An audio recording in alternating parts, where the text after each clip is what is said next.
Welcome to Real Issues Podcast. I'm your host, Martel Llewellyn, and today we're going to be talking about the Eastern Conference today with my friend Josh Tracy. Guys, if you guys are a Heat fan, continue to like, share, comment, subscribe under the channel, sub to the channel, and I appreciate the support. Josh, you can take it away with the Eastern Conference. What's going on, man? So I just wanted to talk about. I like the Heat, but I don't know, man. It's we can start with what Jimmy Butler said. I want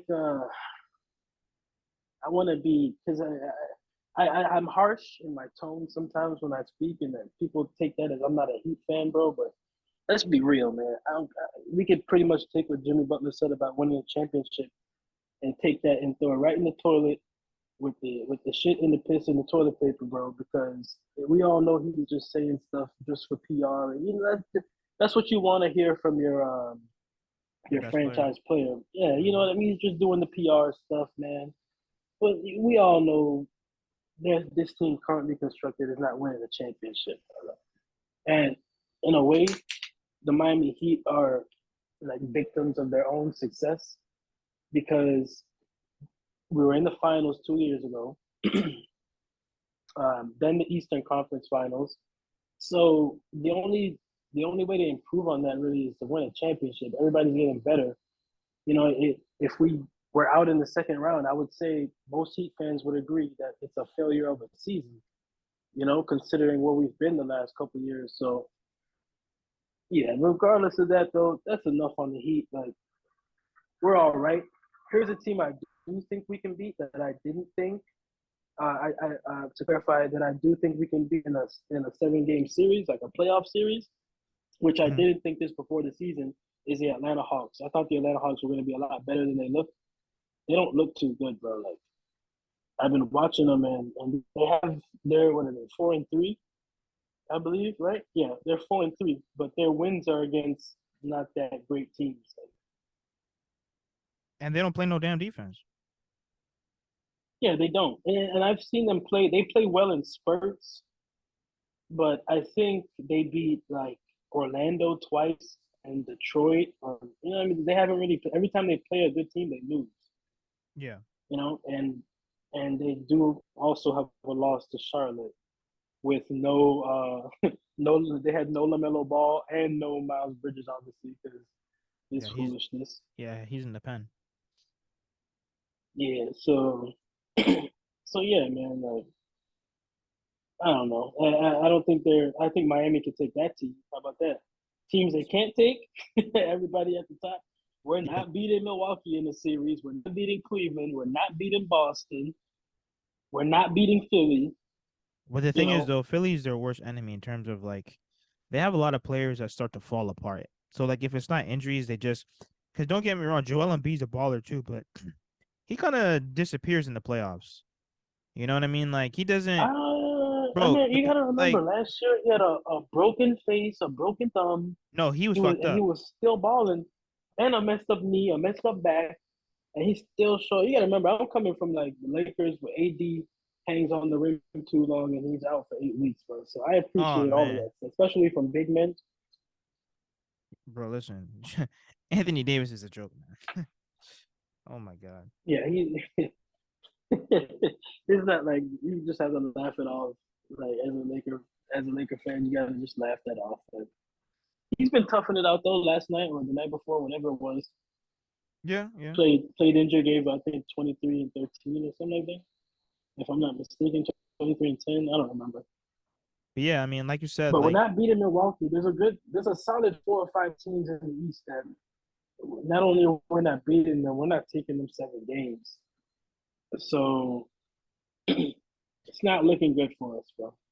well, uh, this season, listen, I've been saying this for like the longest. This season really comes down to Jimmy, Bam, Tyler, and Kyle.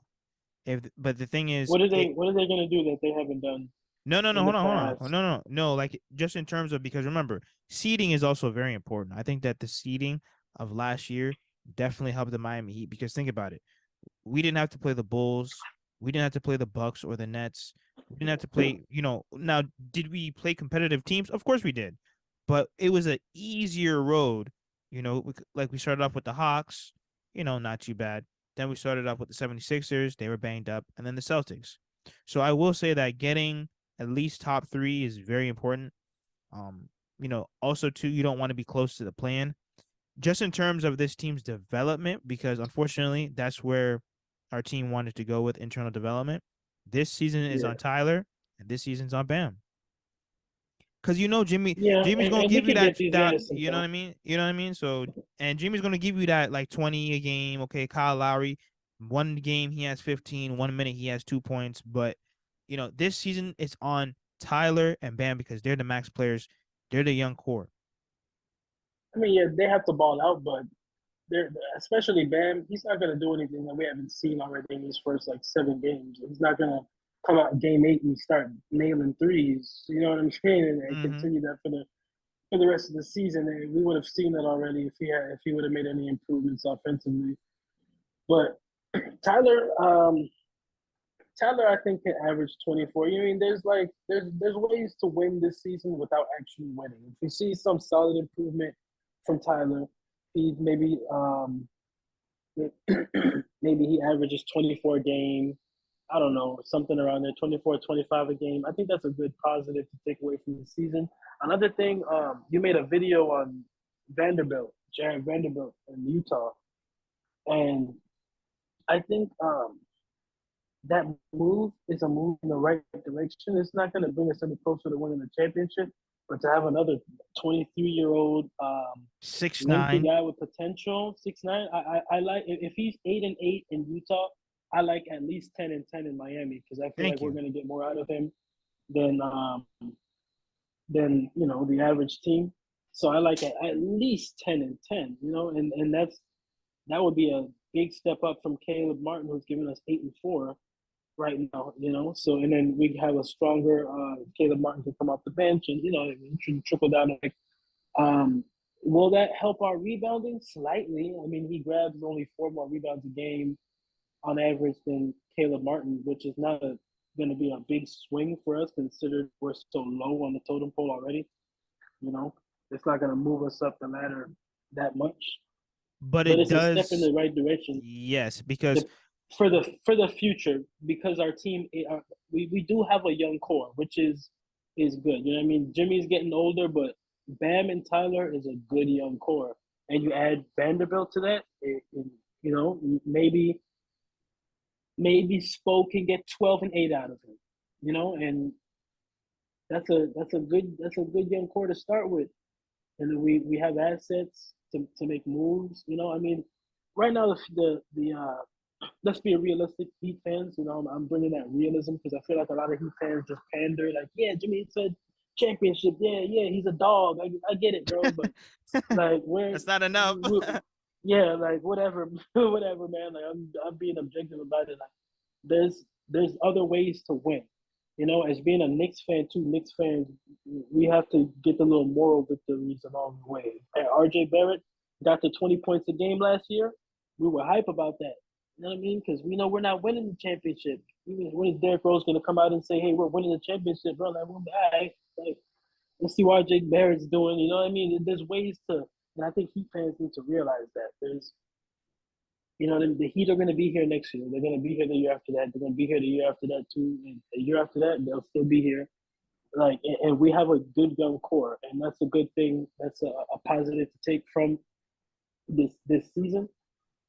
And I think we should just pull the trigger on Vanderbilt. I like Vanderbilt. I do too, and it's crazy because there's people in my comments. Oh my God, he has no offensive game. He would be terrible next to Bam. I said, well, but what people have to realize is that everyone in your offense can't always just shoot threes. Okay, you know how rare that is for everyone in a starting lineup to be able to have a decent layup package, shoot the midi, be a good defender, be a good passer, be a good. It's impossible. You know what I mean? And like you said, if you can get that 12 and 8 out of Vanderbilt, because if you watch his highlights, man, bro, this guy's all over the court. He's 6'9", lengthy defender. He's blocking shots, running up and down the court, guarding Yeah, people at half court. That's what you need, yeah. you I feel know? like that will bring us closer to like to more like the Raptors. Because do we beat the Raptors in a 7-game series, bro? Oof, it's Scotty tough. Barnes, they beat us. It was tough both games. When we beat them, I went to that game. It was we won by 3, and Scotty Barnes didn't play. He didn't even And play, then bro. Whew. he didn't even play, and he didn't play the second game either, and they still won, bro.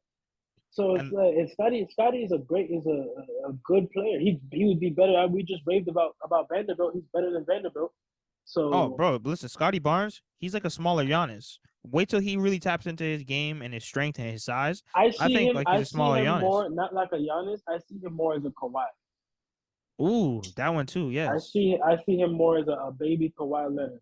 Like a he cold. gets Yep. he doesn't have like a super bag. He just moves people out the way. Gets like Luca without the playmaking as much to a certain degree. Basically Kawhi.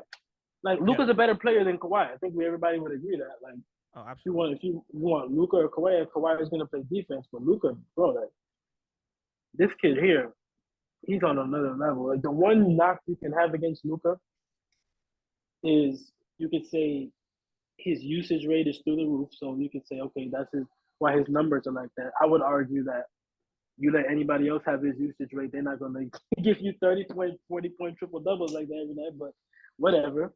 And that and his defense, Yeah. which I get, but I'm gonna be honest with you. I love defense. I think Giannis is the best player in the world because of that. But if you're giving me Luka type of offense where you're taking me to the Western Conference Championship with Jalen Brunson as your second best player and by far in a way, and then all you got is Kleba Maxey with Reggie Bullock and these boys, and you in the Western Conference Championship. Let me get Luka, bro, No, bro. Listen, people don't over understand what Kawhi. Luca is doing. Like, people just kind of take it for granted. And I think that when he was 16 playing like overseas pro, I think that definitely helped because he's not like an athlete by any means. He's six For sure, nine. because look at LaMelo too. All those Yeah, boys who play overseas first and then don't do college, they come over here and ball out rookie year. playing with grown men. But Yeah, I think that definitely helped him because he went to the Western Conference Finals with role players. exactly. He did not have now he did not have not one All Star on his team. But listen, they're going to be a problem this year. Exactly. He did. Jalen Brunson he could be a number 3 on a championship team. If you Jalen Brunson's your second best player, you're not winning. He's a great player, but you're not winning the championship with Jalen Brunson as your second best player on your team. You're just not. He's a great player. He's a high 3, like a low, like he almost got that. Maybe you throw 3 inches on him and maybe he could be a second option. But right now, he's not. Hey, but question He's though. exploited defensively too.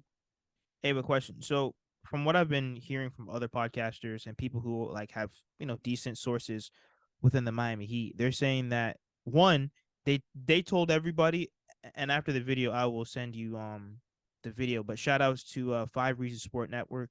They cover the Miami Heat. That guy's been covering like the Miami Heat for years. So when he contacted the Miami Heat about what's going on, someone like within the organization high up, the person said to pretty much just to breathe and to relax about the whole 2-5 thing. So I'm assuming if they're saying that, they're gonna assess the team, and if they continue to lose, they're gonna make the right adjustments in terms of trading. But I will say, let's say that if you had a guaranteed answer in terms of okay, that the Miami Heat, they're gonna be the 5th seed and a second round exit.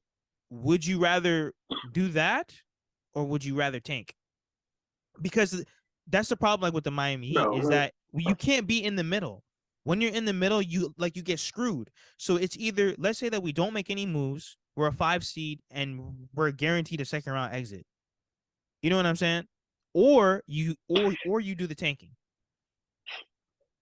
I'm never gonna sit here and say any team should tank. I'm just not gonna do it. Of course not. Of course, but sometimes you gotta say, listen, we're not that good this year. You reassess. You don't gotta do like an Orlando Nah, Magic bro. or a fucking Nope, it's the Houston Miami, Rock. bro. You can do that. You can do that in Oklahoma City. You can do that in Orlando. You can do that, bro. The process in Philly, I guess, bro. There's certain places, bro. We're not tanking, bro. Well, Like they're gonna have we're to not make those tanking. moves. The Lakers, they're not tanking. The Miami Heat, they're not tanking, bro. No, but you're right. You're right. The Warriors, they're not tanking. The people that winning Well, culture. hold on though, because the Warriors they got lucky with it. Well, not lucky, but those Yeah, but injuries they didn't tank. saved They got saved the future. catastrophic injuries. Yeah, yeah. But those Back to back but to those back injuries, catastrophic those injuries. injuries set them up for the future though. So it don't matter.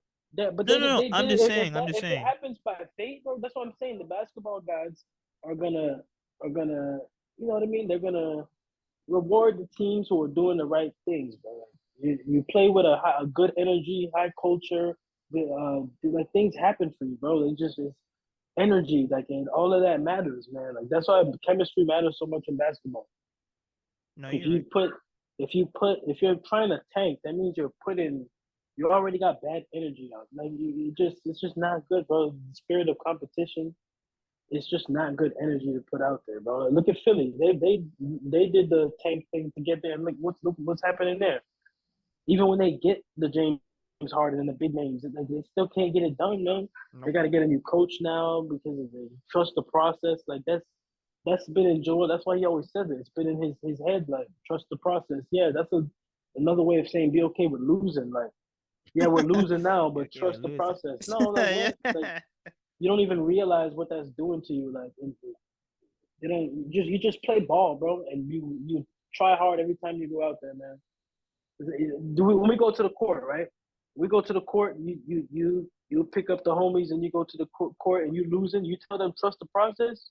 No, hell When you no. losing on the like like sometimes people outsmart themselves trying to be so smart, man. Just play ball and you know that you and that's not even to say, bro, you don't have to tank. You can get the what is it, a 13% chance if you tank. Let's say you're a middle of the pack team. You can draft a Kawhi Leonard type of guy at 15, bro, That's 16, true. 17. You don't have to be in the that's where the skill department comes in, like the player development, and we have all of that. Bro. We're no, we're no. To answer your question, there's no way in hell we should tank. We got Jimmy Butler. We were in the what is it? Eastern Conference Finals. The we were in the East Conference Finals last year. I was gonna start with the year before that when they were in the finals against the even though it was in the bubble, it was the bubble for everybody. There's no way Well, we're hold on. tanking, bro. Technically, the year before we got swept by the Bucks, and then 20, yeah, and then in 2020, yes, that's when we were in the bubble. The fact of the matter is we're close and we have assets. We can bring all we gotta do is ride it out, win games. There's gonna be teams, look at Brooklyn, man. There's gonna be teams that they thought their season was going to be going a different way by the trade deadline time. Maybe they might be willing to part with some stars, and maybe you never know what's going to anything can happen. Look at this Kyrie situation. Everybody thought they were Oh just my going to ride lord. off into the sunset. I told everybody, man, oh Kyrie has to prove something now, so he's going to be playing for his contract. No, man, Kyrie is. Some people just like it just follows them, man. Now he got this Jewish thing where he just can't stay out of he just can't play ball, man. There's always gonna be after this, there's gonna be something else. It's been like 5, 6 years of the same thing, bro. Until he shows me otherwise, I'm sticking to that story, bro. Like Okay, so then hold on now. Next question: who do you see coming out the East?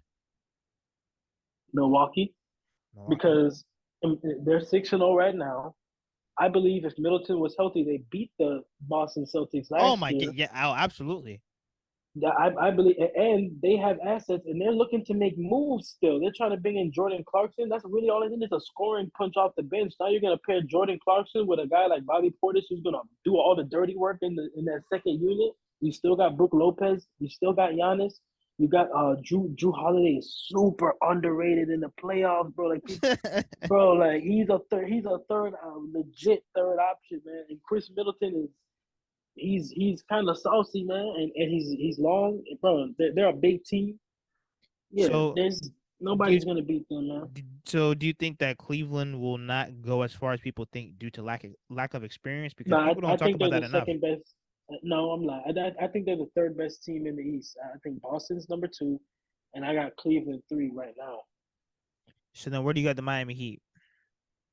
uh, well, I okay. would say top five only Milwaukee because one. okay, I have Milwaukee one.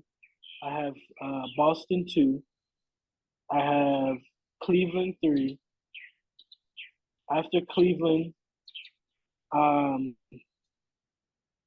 let's make some projections here so you either got because Philly, Raptors, or Bulls how about or how about Nets. this? Ime Udoka led Brooklyn Nets with these new developments that are happening today with Steve Nash getting fired. I got an Ime Udoka led Brooklyn Nets in fourth. Hmm. After that, I got Philly in fifth. I got Miami sixth. After Miami, I like New York, then Chicago, and then Atlanta, bro. I got Atlanta for, bro. I'm not impressed, dude. I'm not impressed at all with what I see. Bro, and Maybe it's they turn it crazy around. because like the Bulls, bro, they could have been one of the best teams if they were healthy. No Lonzo, and then Zach Levine, Yeah, he's in and out of Lonzo the is a. lineup. Oh my gosh. Mm-hmm. Because listen, DeMar Yeah. DeRozan, he's reminding people who he is. DeMar And DeRozan has been I, balling. I'm not. He did. I'm not going to take away from what he did last year, but He does I'm have just empty saying stats that though. sometimes. Yeah, no, I'm just saying sometimes in basketball, when you play a team 7 times, potentially you're gonna have those moments where it's just I'm better than you, and Mm-hmm. I can think of when it's tick for tack like that late in some tight playoff games where you know the team's tendencies and all of that. I just like Giannis over him. I like KD over him. I like Jimmy Butler over him. To be honest, I like who else? Who am I missing? I like Trey Young over him, bro. To be Mm-hmm. honest, from what I've seen, more years in a playoff situation, I like Trey Young over him. I like.